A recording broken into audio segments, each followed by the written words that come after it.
दुईटा ऊर्जाले जीवन पूर्ण हुन्छ। एउटा आकर्षणको ऊर्जा, अर्को विकर्षणको ऊर्जा। एउटा ऊर्जाले आकर्षित गर्छ, अर्को ऊर्जाले विकर्षित गर्छ र दुईटै चाहिन्छ। फेरि यो सृष्टि दुईटै ऊर्जाले चलेको छ। श्वास भित्र आउनु आकर्षण, श्वास बाहिर जानु विकर्षण। लिनु आधा, दिएपछि पुरा हुन्छ। एउटा चक्र पुरा हुन्छ। श्वास लिएर मात्रै चक्र पुरा हुँदैन। श्वास लिएर छोडेपछि एक चक्र पुरा भयो। अर्को पटक फेरि श्वास लियो भने अनि छोडेपछि अर्को चक्र पुरा भयो।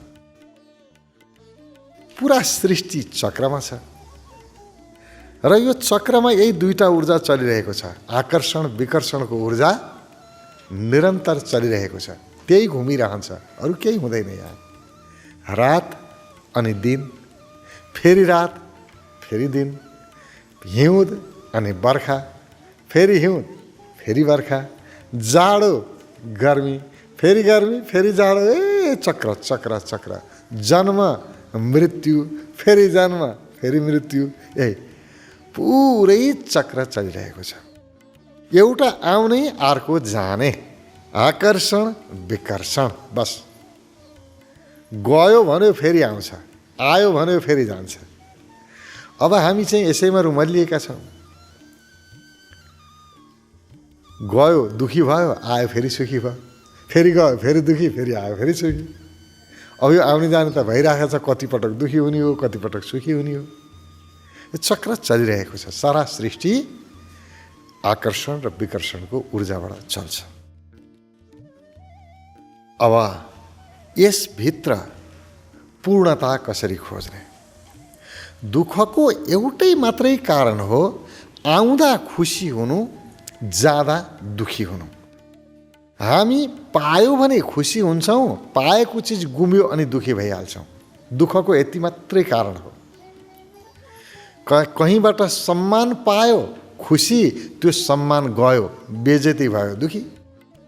मान आयो सुख, अपमान आयो दुःख। सम्पत्ति आयो सुख, सम्पत्ति गयो दुःख। यस्तै हो। हामी गएकोमा दुखी, आएकोमा सुखी हुन्छौँ। आधालाई समाउँछौँ, आधालाई छोडिदिन्छौँ। पूर्णताको अनुभव कहिल्यै गरेनौँ। पूर्णताको अनुभव गर्ने व्यक्तिलाई यो जगतमा न सुख न दुःख, दुईटैबाट मुक्त भयो, मोक्ष भयो व्यक्ति सुख दुःखबाट। जसले पूर्णताको अनुभव गर्यो, जसले बुझ्यो कि लिनु र दिनु यो दुईटै एउटै बट्टा जस्तो रहेछ, एउटै रहेछ, दुईटा होइन रहेछ। नदिइकन लिन सकिन्न, नलिइकन दिन पनि सकिन्न। मैले श्वास नछोडिकन, भएको श्वास नफालिकन अर्को श्वास लिन सक्दिनँ।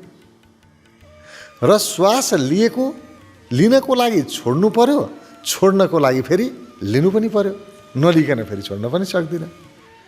एक अर्काका पूरक हुन्। त्यसकारण यहाँ सुख दुःख अलग अलग होइन। सुख दुःख भने के हो भने नबुझेर अज्ञानताको कारणले सुख दुःख हो। पाउँदा सुख, गयो दुःख। ए बाबा, पाउनु र घुम्नु त यो त सामान्य हो नि। बिहान उज्यालो भयो सुख, राति अँध्यारो भयो अब दुःख। अँध्यारो भयो यसको अर्थ के हो भने उज्यालो नजिक छ। उज्यालो भयो यसको अर्थ फेरि अँध्यारो नजिक छ। अब यो त भइ नै रहन्छ, चलि नै रहन्छ। यो पूर्णतामा जसले बाँच्न जान्यो त्यही व्यक्ति सुखी हुन्छ। तर हामी त्यस्तो चाहँदैनौँ। हामी लिने मात्रै, दिन रत्ती पनि चाहँदैनौँ। यही नै दुःखको मूल कारण हो। अब जे पनि हामीले लियौँ, जे पनि प्राप्त गऱ्यौँ, जीवनमा केही पनि प्राप्ति भयो भने दिन जान्नुपर्छ। श्वास लिएपछि श्वास छोड्न, फाल्न जान्नुपर्छ। श्वास लिएरै बसिरह्यो भने जीवन चल्दैन, बाँच्दैन। मान्छे लिएको ल्याइ गरेर बाँच्न सक्दैन। श्वास नलिकन नि बाँच्न सक्दैन, श्वास लिइरह्यो भने पनि बाँच्न सक्दैन, छोड्नै पर्छ। नछोडिकन बाँच्दैन। लेनदेनबाटै जीवन बनेको छ। त्यसकारण यो लेनदेनको हिसाबलाई बुझौँ। हामी कार्यक्रममा छौँ। यसपछिको कार्यक्रम छ प्रशिक्षक प्रशिक्षण। किन प्रशिक्षक प्रशिक्षण गर्ने भन्ने प्रश्न आउँछ। किन गर्ने भने नि लिनु आधा, दिएपछि पुरा हुन्छ। मैले जे जाने अरूलाई सिकाउनु परेन। मैले अलिकति पनि आनन्दको अनुभव गरेँ। मैले थोरै भए पनि मनलाई शान्त बनाउने कला सिकेँ। मैले थोरै भए पनि अकारण आनन्दित हुने कला सिकेँ। आनन्दित हुनको लागि कुनै कारण चाहिन्न मलाई। कसैले प्रशंसा गर्नु पनि पर्दैन, कुनै ठुलो धन कमाई हुनु पनि पर्दैन, या कुनै प्रकारको कमाई पनि चाहिन्न। म त जहाँ छु, जस्तो छु त्यही आनन्दित छु। जुनसुकै अवस्थामा पनि बिना कारण आनन्दित हुने कला मैले सिकेँ भने मैले मात्रै सिकेर पुग्छ। अरूले जान्नु पर्दैन यो जगतमा कति मान्छे दुखी छन्। यति सानो तरिका नजान्दाखेरि कति मानिसहरू तनावमा छन्, डिप्रेसनमा छन्, समस्यामा छन्।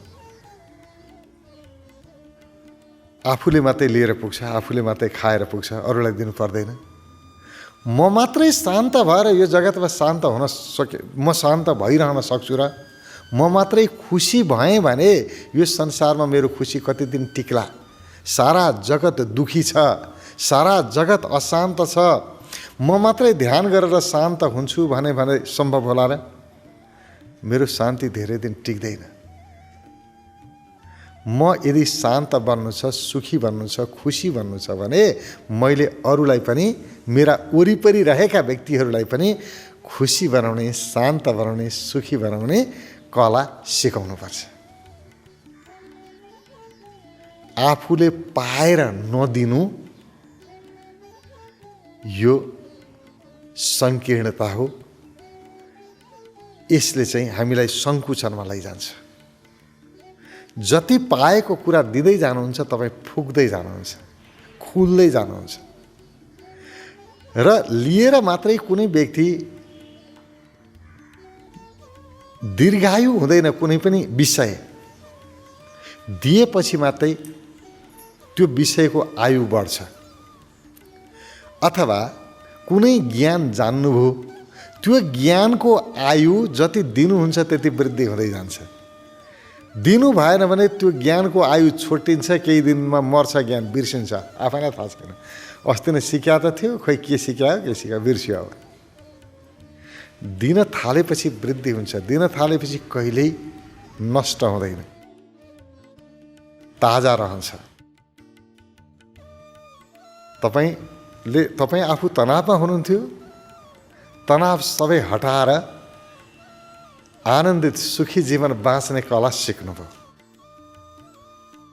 अब यो सिकेको कुरा ताजा रहिरहोस्, त्यसको लागि अरूलाई सिकाउन सुरु गर्नुपर्छ।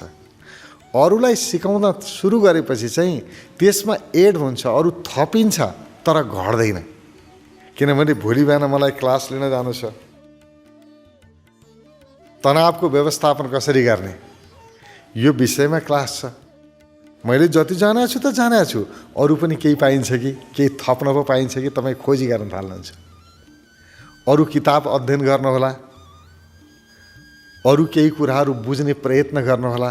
तपाईँको ज्ञान निरन्तर वृद्धि भइ नै रहन्छ। किनभने सिकाउनु छ नि त। भोलि सिकाउनलाई त ज्ञान चाहियो, थोरैले त पुगेन। खोजी गर्न थाल्छ मान्छे। तपाईँको ज्ञानको भण्डार अब वृद्धि हुन सुरु गर्यो। तर तपाईँलाई कसैलाई सिकाउनु छैन भने कहीँ खोज्नु पनि परेन। जति जानेको थियो त्यति गर्यो, त्यही पनि आज अल्छी लाग्यो, भइहाल्यो, भोलि गरौँला, अनि पर्सि गरौँला भन्यो, भएको पनि सबै सकिन्छ, गरिँदैन। धेरै योगीहरू मैले देखेको छु। योग सिके, आसनहरू सिके, सिकेर गए। केही दिन त फुर्ती हुन्छ घरमा गएर पनि, ओहो मैले त सिकेर आएको। घरमा अरूले, परिवारले नगरे पनि ऊ एक्लै पनि गरिरहन्छ। तर केही दिनपछि फेरि लत्तो छोड्दा जस्ताको तस्तै छुट्यो। सबै योग प्राणायाम ध्यान सबै छुट्यो। तर जसले घर गएर सिकाउन सुरु गर्यो, अरूलाई सिकाउन थाल्यो, क्लास लिन सुरु गर्यो, अब त्यसले कसरी बिर्स्योस्? उसको छुट्दैन। भोलि क्लास छ, जानुपर्छ, सबै मान्छे जम्मा हुन्छन्, नगएर सुख। अल्छी लाग्यो भनेर पाइँदो रहेछ। मलाई आज अल्छी लागेको छ, अब एक्लै भए त हुन्थ्यो, आज अल्छी लागेको छ, आज योग गर्दिनँ भन्न पाइन्थ्यो। अब मान्छे पर्खेर बसेका छन्, म नगइकन योग सुरु हुँदैन, मैले सिकाउनु पर्छ। अब मलाई अल्छी लागेर भयो। अल्छीको कुरा छोडिदिनुहोस्, बिरामी हुने फुर्सद पनि हुँदैन। बिरामी हुने उसलाई सुविधा नै छैन। अब जो योग सिकाउँछ, अरूलाई सिकाउन सुरु गर्छ, त्यसले बिरामी हुने सुविधा पाउँदैन। ऊ जीवनमा बिरामी हुँदैन। अब कसरी बिरामी हुनु? ज्वरो आएको छ, अलिअलि ज्वरो थाहा छ, आज गाह्रो छ मलाई, तर अर्को सिकाउने मान्छे छैन। मान्छे आएर हलमा बसेका छन्, के गर्ने? अब दौडिनु परेन। अनि ज्वरो आएको मान्छे त्यहाँ गएर मलाई अब सबैको अगाडि गएर योग सिकाउने मान्छे, मलाई त कस्तो ज्वरो आएको छ, बिरामी छु भन्नु पनि भएन। त्यहाँ गएपछि त फुर्ती देखाउनै पर्यो। अनि पुरा उनीहरूसँग योग गर्यो, गरेर फर्किने बेलामा ज्वरो पहिला आएको थियो भन्ने कुरा नि याद हुँदैन। सबै बिर्स्यो, गयो बिमारी, कहाँ गयो। यो त तपाईँ हामीले अनुभव गरेका छौँ। धेरै मान्छेहरू या प्रशिक्षकज्यूहरू हुनुहुन्छ, उहाँहरूलाई यो थाहा छ। यो रहस्य बुझ्नु भएको छ। कहाँ सानातिना बिमारी कहाँ गए केही याद पनि हुँदैन। र व्यक्ति स्वतः आचरणमा आउँछ, नियममा आउँछ, अनुशासित हुन्छ मान्छे। अब ध्यान सिक्दाखेरि भनेको हुन्छ, बाबु यो कुरा खानुहुन्छ, यो कुरा खानु हुँदैन, यो नगर, यो गर, सिकाएको त हुन्छ नि। विधिहरू, स्वस्थ बन्ने तरिकाहरू सिकाएको हुन्छ। तर घर जान्छ, हेर्छ, के भएर अलिकति खाएर के फरक पर्छ र भन्यो, आज खायो, भोलि खायो, फेरि जस्ताको तस्तै हुन्छ। तर सिकाउन लागेपछि के हुन्छ? जस्तो मान्नुहोस्, तपाईँले भन्नुभयो दुध हालेको चिया खानु पेटको लागि हितमा हुँदो रहेछ। पेट बिगार्ने धेरै तरिकाहरूमध्ये एउटा तरिका चाहिँ दुध हालेको चिया खानु पनि हो। हुन त अहिले त्योभन्दा पनि कडा जहर खान्छन् मान्छेले, जस्तो चाउचाउ। यो पेटको लागि त दुश्मनै हो, पुरा पेट बिगार्नु छ। चाउचाउ खाए भयो, कोल्ड ड्रिङ्क्स बिगार्छ नि पेट, थाहा छ। तर हामीलाई त्यही मनपर्छ, त्यो अलग कुरा। त्यो त दुध हालेको चियाभन्दा पनि बढी हानिकारक छ। तर तिनीहरूलाई पनि छोड्ने, स्वस्थ हुने हो भने चाहिँ, है, आफूलाई स्वस्थ बनाउने इच्छा राख्ने हो भने त्यस्तो कुराहरूबाट आफूलाई अलग राख्नुपर्छ। दुध हालेको चिया पनि खानु उपयुक्त हुँदैन। दुध मात्रै खाए राम्रो नि, दुध मात्रै खानु धेरै राम्रो, चिया मात्रै खानु पनि राम्रो। तर दुध, चिया अनि चिनी पनि मिसायो भने त्यो चाहिँ खराब गर्छ, राम्रो हुँदैन। अब तपाईँले भन्नुभयो बिहान योग गर्ने ठाउँमा, अब भन्नै पर्यो अरूलाई, मेरो पेट दुख्यो भन्यो कसैले। अब पेट दुख्यो, अरू थाहा छैन के अन्त, धेरै कुरा भन्नलाई जानेको छैन। अनि तपाईँ के गर्नुहुन्छ? दुध हालेको चिया खानुहुन्छ? त्यो त खान्छु। ल, यही भएर पेट दुख्यो तपाईँ। दुध हालेको चिया यो त विष बराबर हो, खानुहुन्न है भन्नुभयो बिहान। अनि दिउँसो कहीँ जानुभयो बजारमा, चिया खान मन लाग्यो, एउटा होटलमा जानुभयो, ल मलाई चिया बनाइदियो। 1 कप चिया है, रङ कडा, दुध बडा,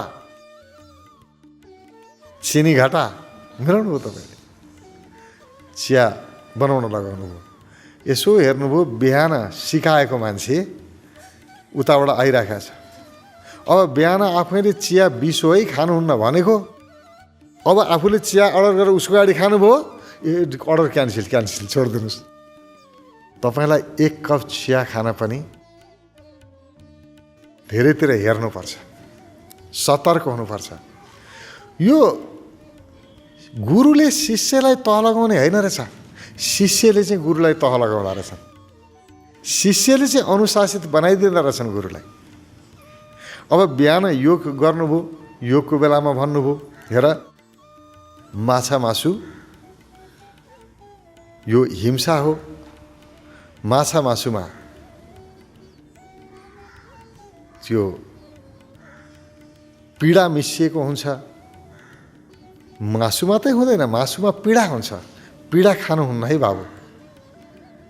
यसले चाहिँ तनावमा जान्छ व्यक्ति, मानसिक समस्या हुन सक्छ। त्यसकारण माछा मासु नखाऊ, तिम्रो हितमा छैन बिहान भन्नुभयो। भनिहाल्नुभयो बिहान त जोसमा। अब दिउँसो कुनै भोजमा जानुभयो, यसो हेर्नुभयो माछा मासु सजाएर राखेको छ, वाह आज त मौका पर्यो खाने।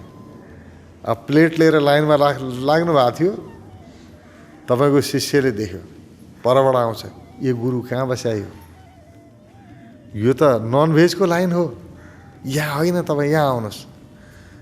अब के भन्ने, अब बोल्नु भएन। तपाईँलाई लिएर गयो उताबाट, अनि के भन्छ,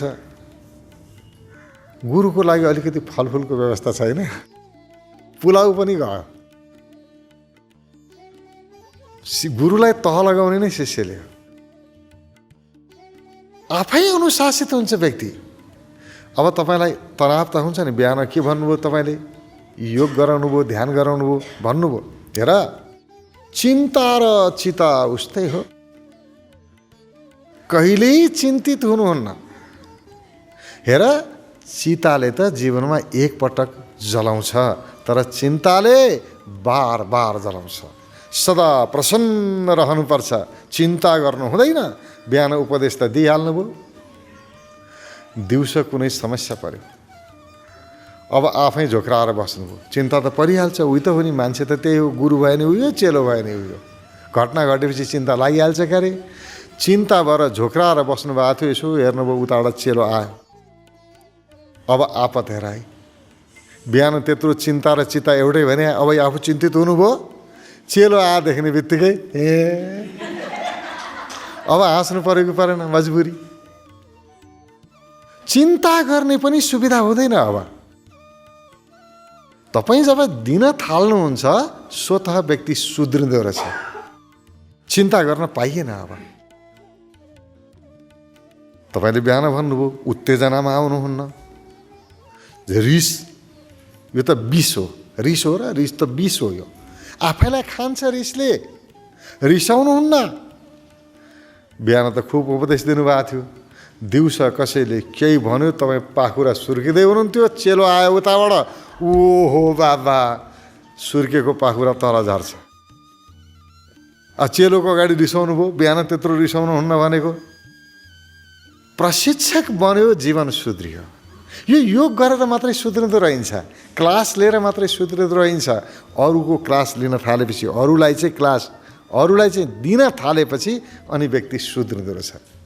त्यसकारण सिक्नु आधा, सिकाएपछि मात्रै पुरा हुन्छ। जसले सिकाउने कला जान्यो, त्यो व्यक्ति स्वतः अनुशासनमा आउनै पर्छ।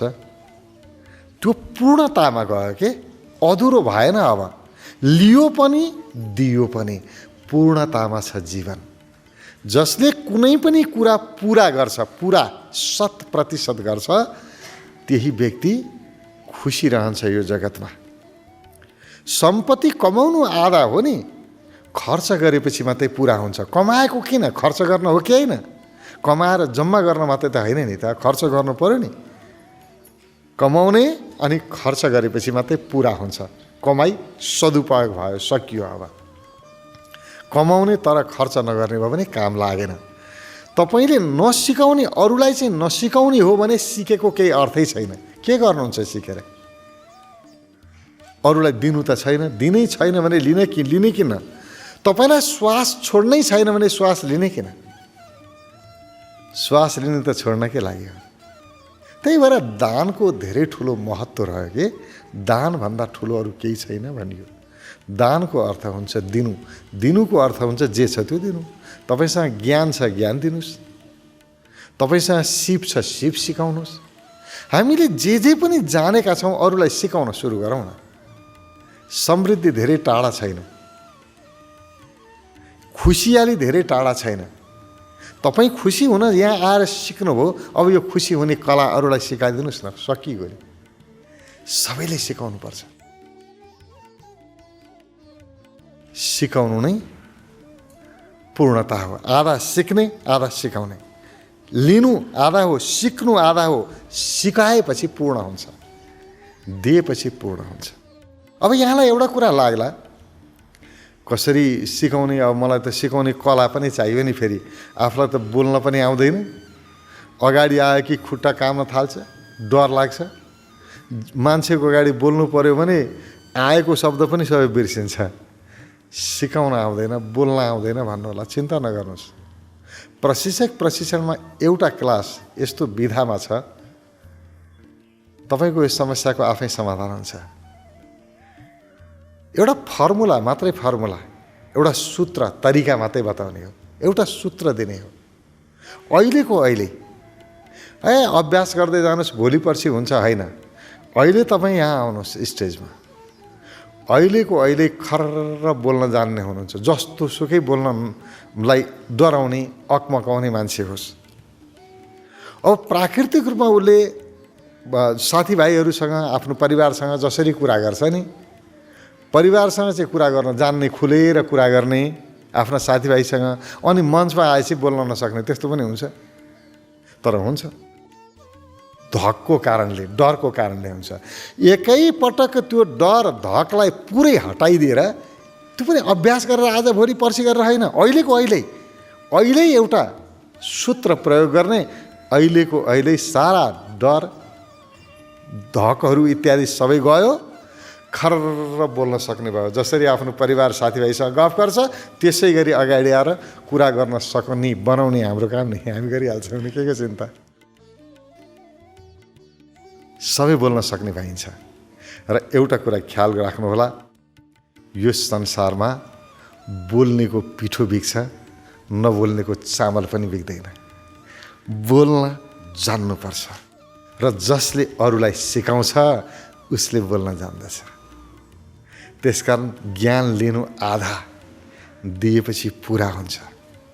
लिने र दिने दुईटा, रात र दिन मिसिएपछि मात्रै 24 घण्टा पुरा भयो, एउटा साइकल पुरा भयो। जीवन पुरा हुन्छ लिनु र दिनुमा, पूर्णताको अनुभव हुन्छ।